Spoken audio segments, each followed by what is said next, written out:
Hello everyone, I'm Helene. Thanks so much for being here at Cabin Fever Crochet for today's tutorial of the Easy Road to Victory stash or scrap busting project for a blanket or rug.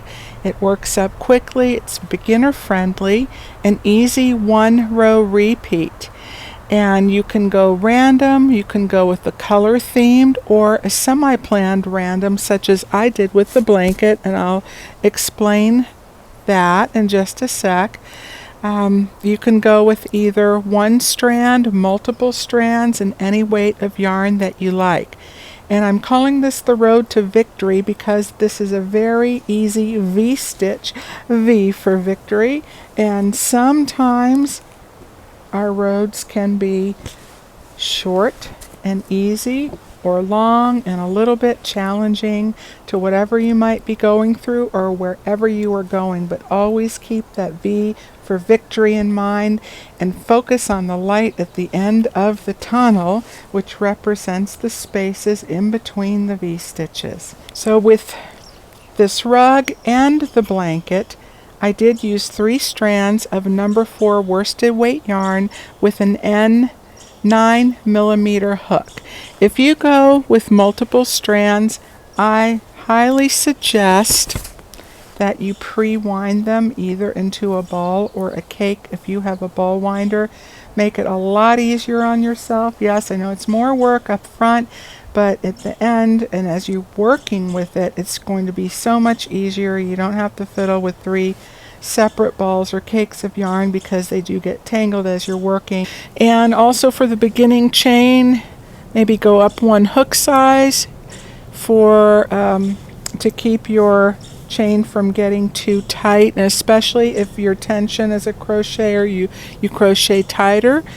But if you like working the foundation single crochet, you can do that instead. How much yarn you'll need depends on the project you're making and how large, because you can make this in any width, any length that you want to go.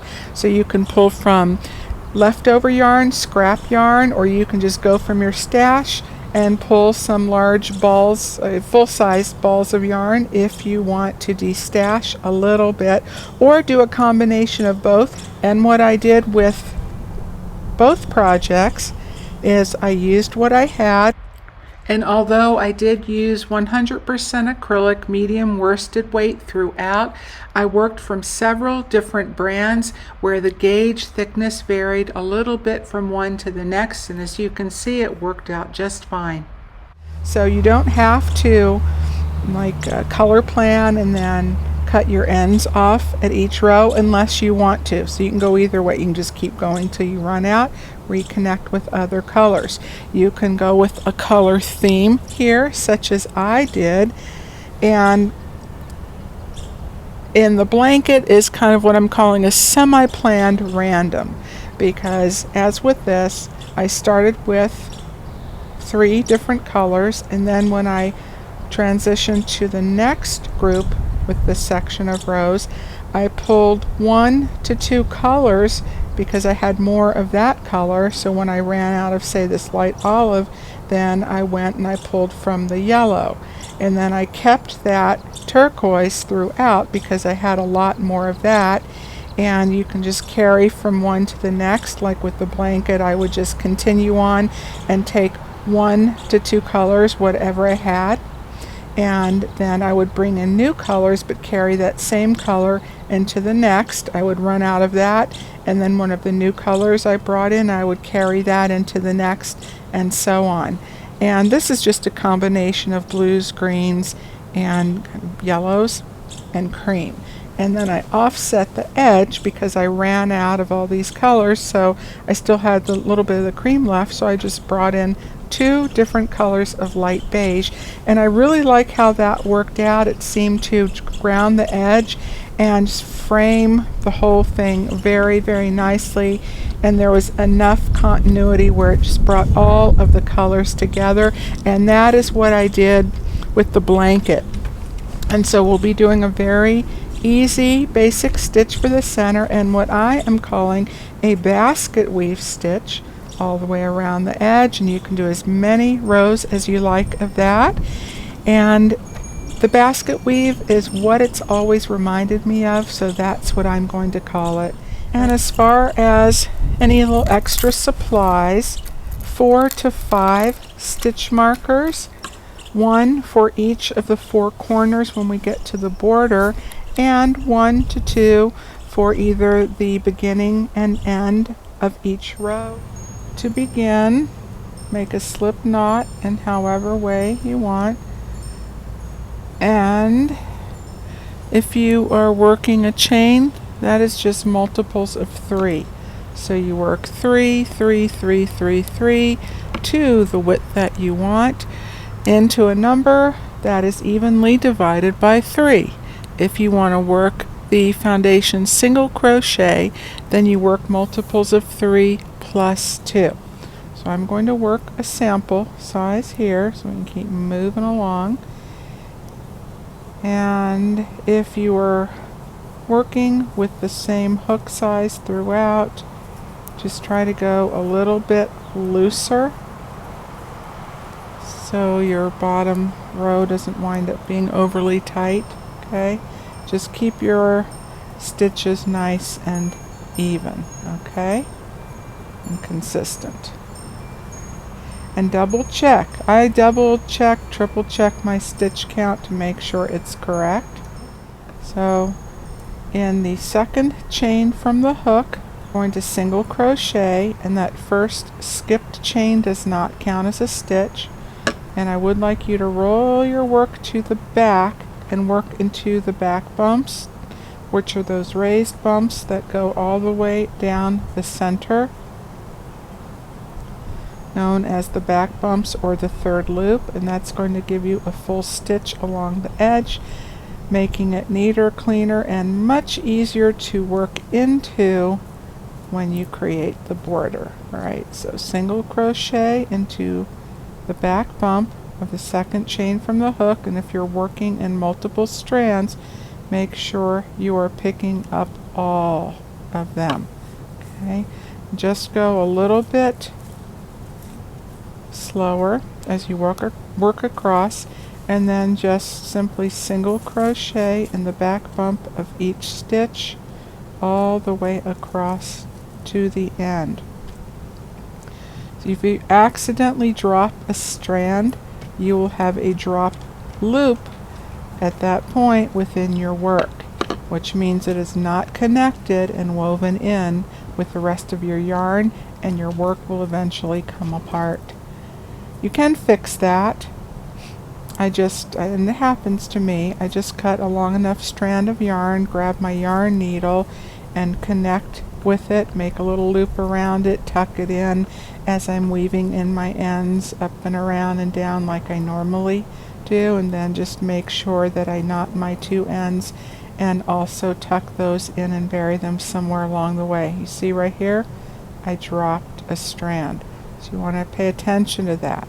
A good indication is when you're working and you feel like a little catch in your yarn and it doesn't pull through smoothly, fluidly like the rest, and you know your working yarn is not hung up somewhere, then that's a good indication that you've dropped a loop. Alright, I'm at the end of row 1, our single crochet row. We are on the right side of our work. I'd like you to take a stitch marker and place it somewhere along the edge on the right side, because we'll need that when you get to the end of the work. Okay, and I'll explain that in just a few minutes. Alright, so 2 ways you can work your beginning double crochet. You may either chain 2 or 3 as your first double crochet here and throughout, and then turn your work. So that counts as the first stitch along the edge. Or if you'd like to work the alternate double crochet with me, I really like that for a lot of projects because it creates a very nice clean even edge and a full stitch. Makes it much easier to work into when creating the border, similar to the bottom. Not quite as full, but much more full than a chain. So you don't chain at all, you just turn the work. Now we're on the wrong side, And you'll begin in the first stitch by placing one single crochet, which is the first half of the alternate double crochet, and then insert your hook into that left front loop only, the loop facing you. And again, I'm going to count each of my 3 strands as one loop. Okay, go through all your strands and then single crochet. That's all there is to it. Alright, now everyone, we are going to V-stitch into the next stitch, which is 1 double crochet, chain 1, double crochet. And those of you newer to crochet, make sure that your chain is not over tightened and that it's consistent even across in size with your double crochets, because that does count as a stitch. So you have 3 stitches here now, 2 doubles and your chain 1 space. Now we're going to skip the next 2 stitches and in the next place another V-stitch, and that is your easy repeat all the way across. Okay, skip the next 2, V-stitch in the next, double crochet, chain 1, double crochet, skip 2, in the next, double crochet, chain 1, double crochet all the way across, and then that will bring you up with your last V-stitch into the 4th stitch from the end. You will have 3 stitches left. Alright, and then after you've made your last V-stitch, and you will skip the next 2, double crochet in the last, and making sure you go through both the front and back loop, catching all of your stitches. Okay. If you're newer to crochet and you want to do multiple strands, you might want to just try 2 to start. Alright, so now for row 3, which is the second row of our V-stitch pattern, and this is going to be our 1 row repeat row.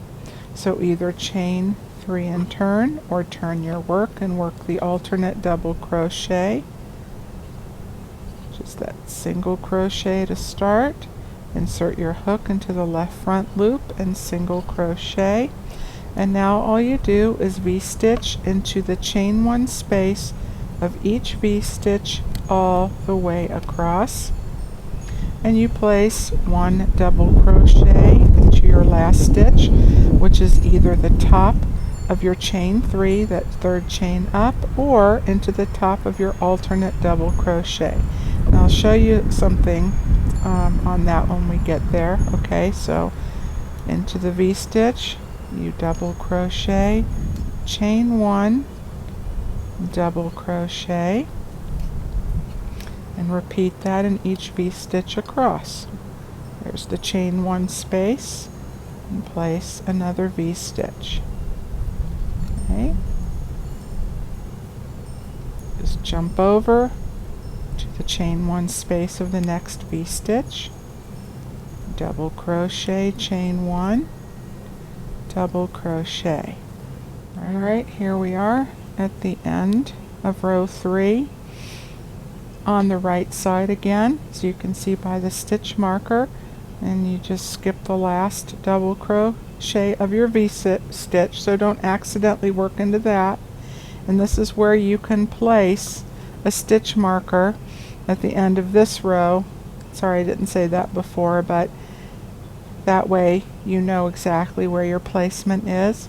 So you double crochet, and as you can see on the alternate double crochet, it does tend to curve inward a little bit, so make sure you don't accidentally skip this stitch, or your work is going to slowly decrease at an angle. Alright, so yarn over and then double crochet. Make sure you hit all the loops on the front, or all the strands rather, on the front and the back loop.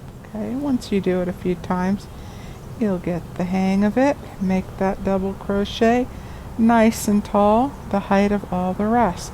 Now that's all you do, your repeat row back and forth, chain 3 and turn, or turn your work and alternate double crochet. Oops. I can get it in there. Okay.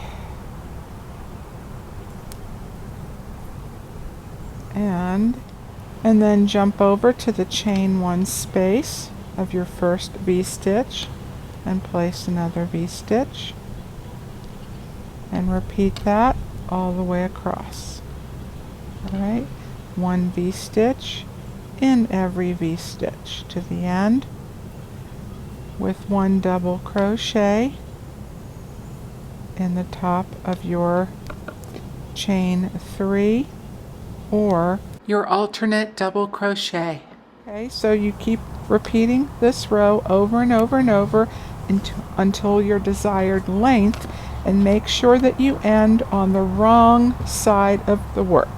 So you've marked the right side of your work. Now you're going to work on the side opposite of your stitch marker, and that's where you'll finish your last V-stitch row. Okay, I'm going to do a few more. I will see you there. We'll work the last row of our pattern and then begin the basket weave border. And here I am on the wrong side of my work with the last V-stitch row of the sample I'm going to work, and then I'm going to change colors to begin the border so you can see that a little bit easier. And if you haven't guessed, I am working outside, so you will hear birds chirping here and there. Okay, so everyone, chain 1 and turn. You can cinch that down a little bit there, and now we're just going to single crochet into the first stitch and place 1 single crochet in every stitch across. So that will be every double crochet and every chain 1 space of each V-stitch all the way across. Place a single crochet in the top of your double crochet, and in the V-stitch you don't have to go through the chain at the top, just go under the chain, that will be fine, and in the second double crochet of that group of 3. And now again, there's the first double crochet of your V-stitch. Now the chain 1 space and the second double crochet of your V-stitch. So in every double crochet and every chain 1 space all the way across, and I will meet you at the end. Now I'm back at the end of the single crochet row, which brings us back to the right side of the work. I'm going to change colors, so working into the last stitch, the top of my alternate double crochet, I'm going to begin my single crochet and stop with the 2 loops on my hook. Now I'm going to take my new yarn with the tail away from me, behind me, and bring all of my strands through to complete my last single crochet. And now my yarn is in the position to start working the border.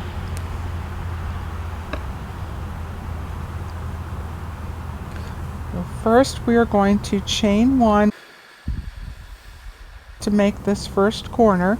So remember, you have a single crochet at the top, so you want to place 1 single crochet through both loops, all your strands along the edge.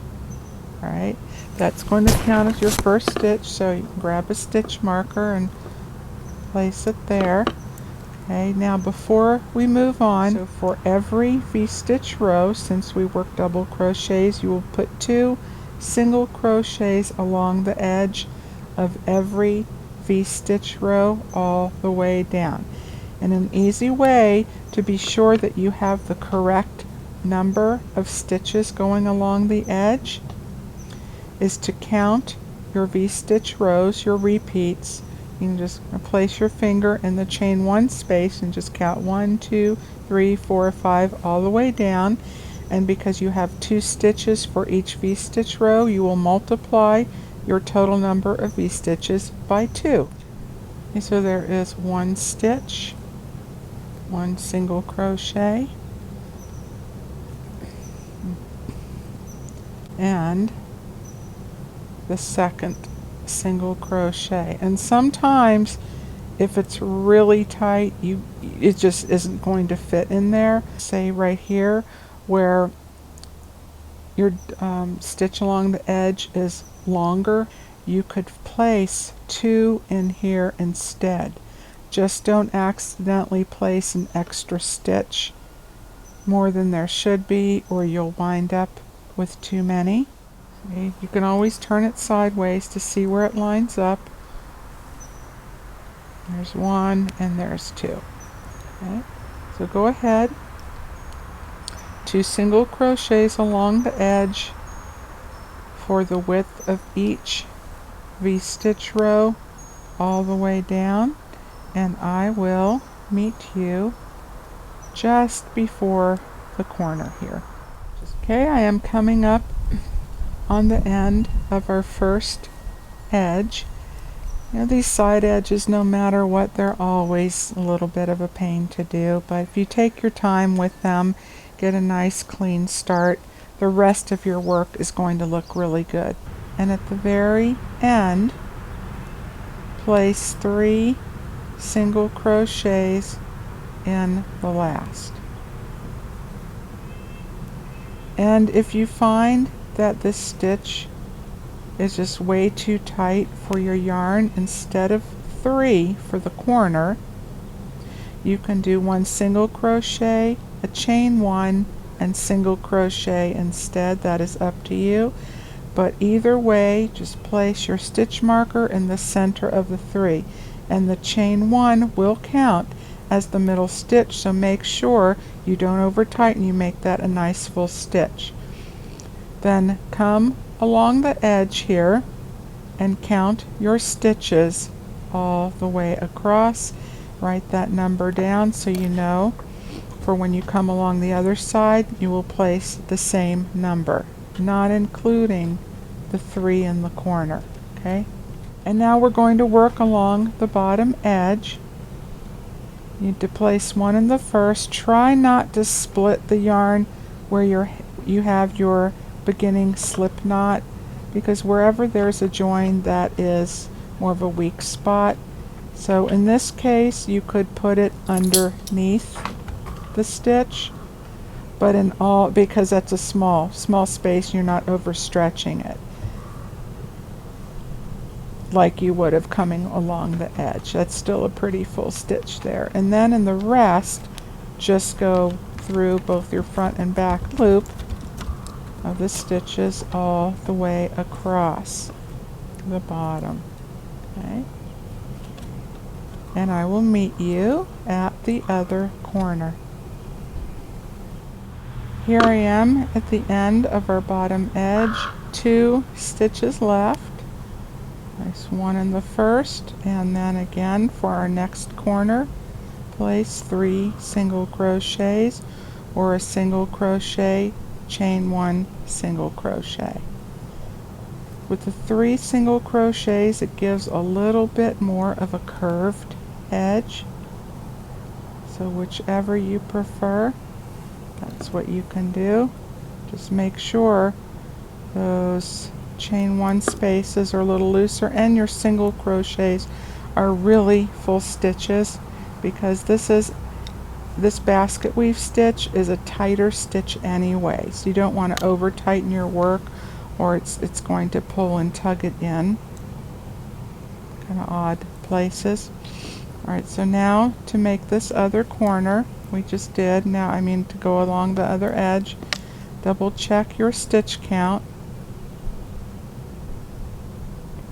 and work the same across this edge, fitting them in evenly across. One side edge is a little more fiddly.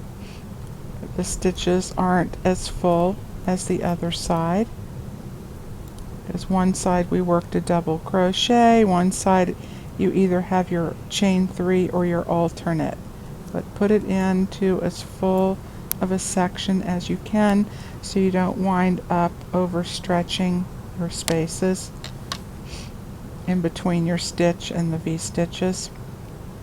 Okay, so go ahead and work these single crochets evenly across, the same number as the other side.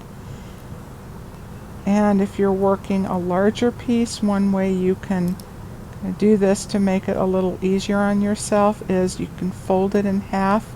You can place another stitch marker where it looks like the halfway point, and then you just divide these number of stitches that you worked in half, and then you know that one half of that fold you'll have half the amount, and then you place the other half along the second portion of it.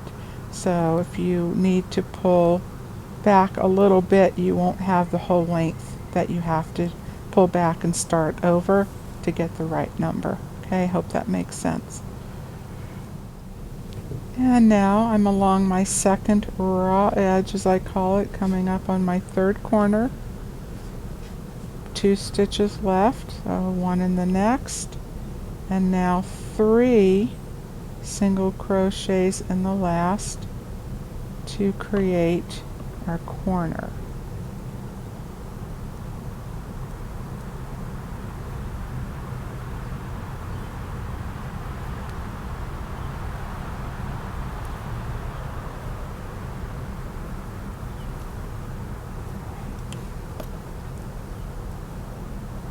Stitch marker in that center. And now we are going to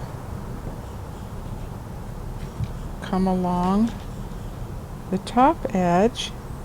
You see a nice full stitch, you just work right into that.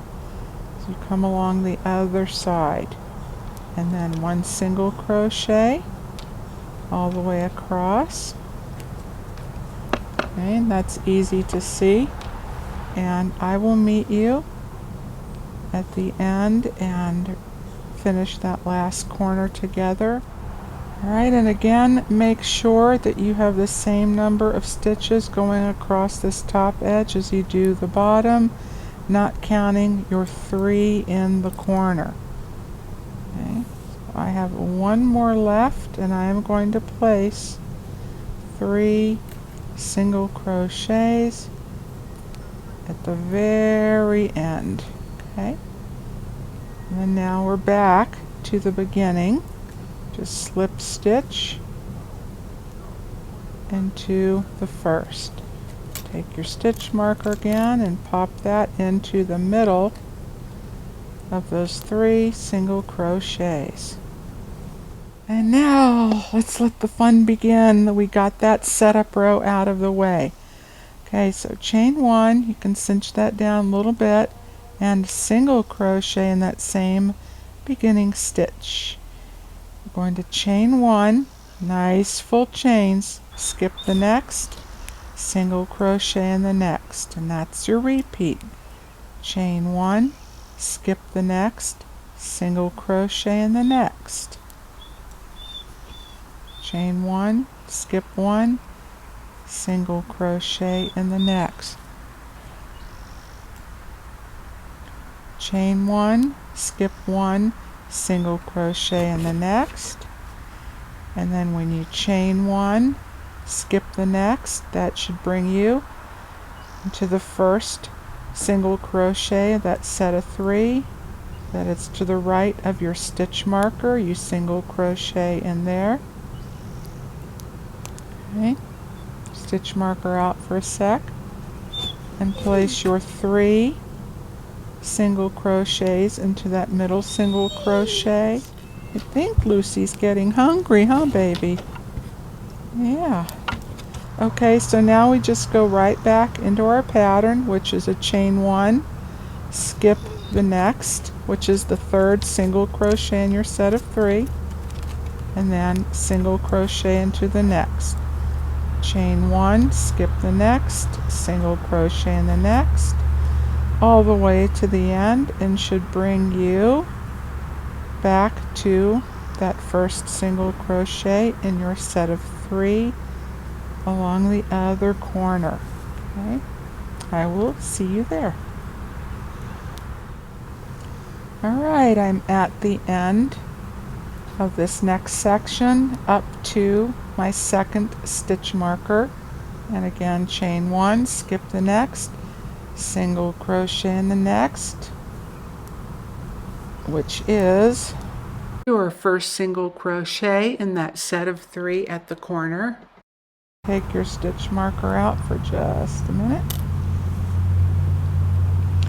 and then place your 3 single crochets.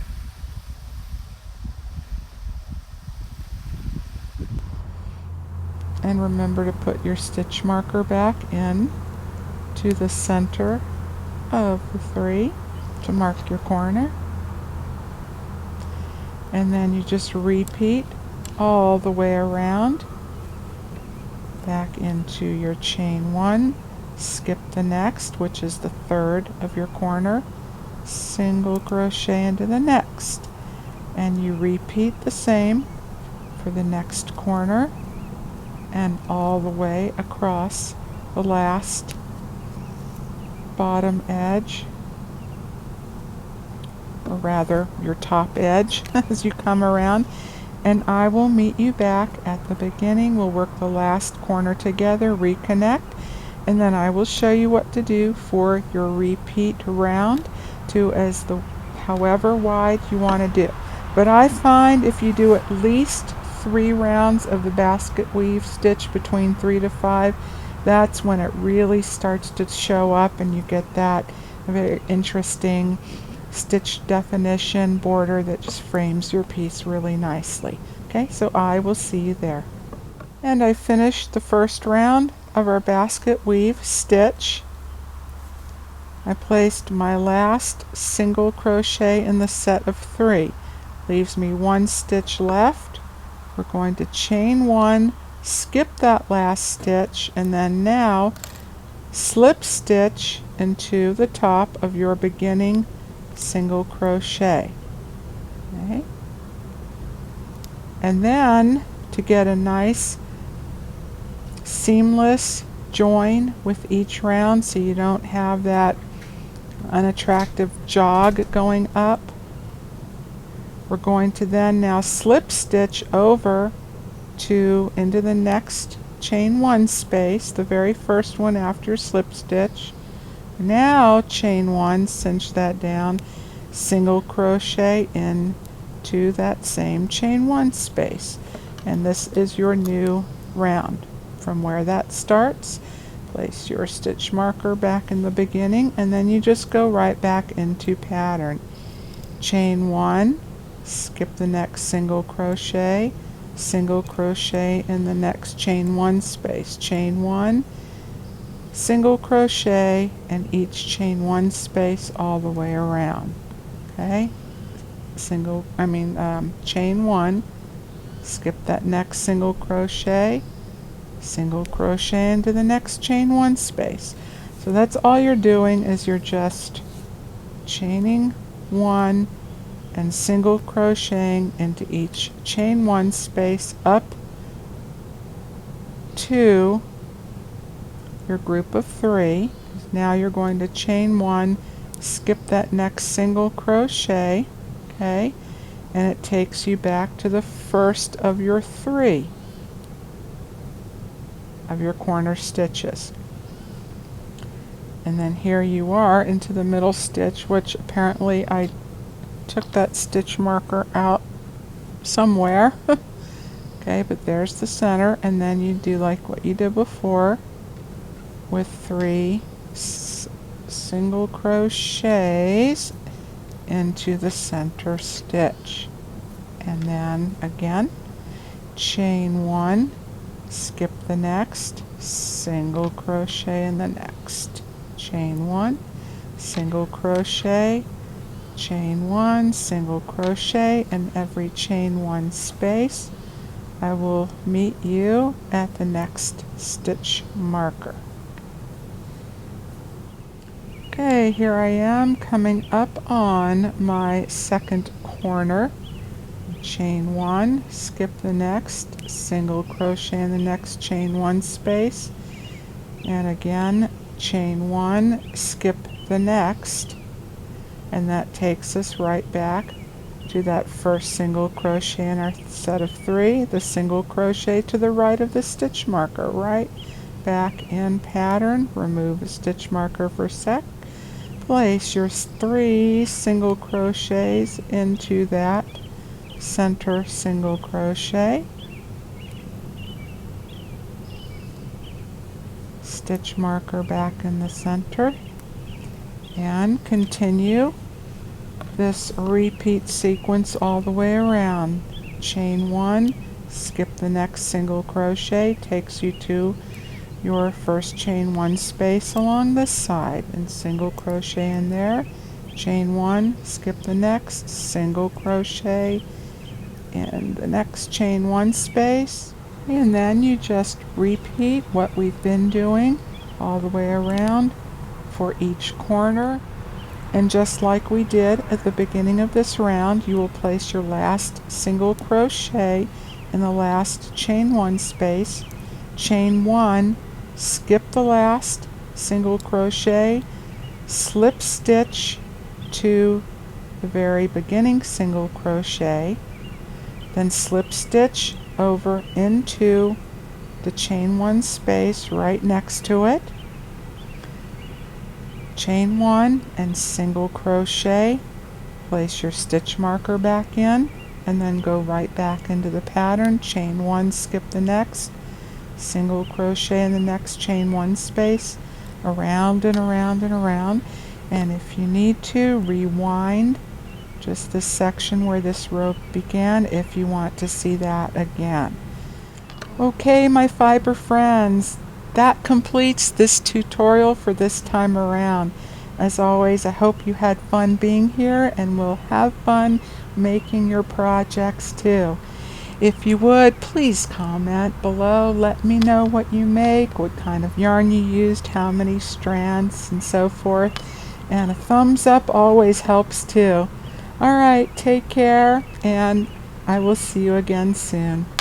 Bye for now.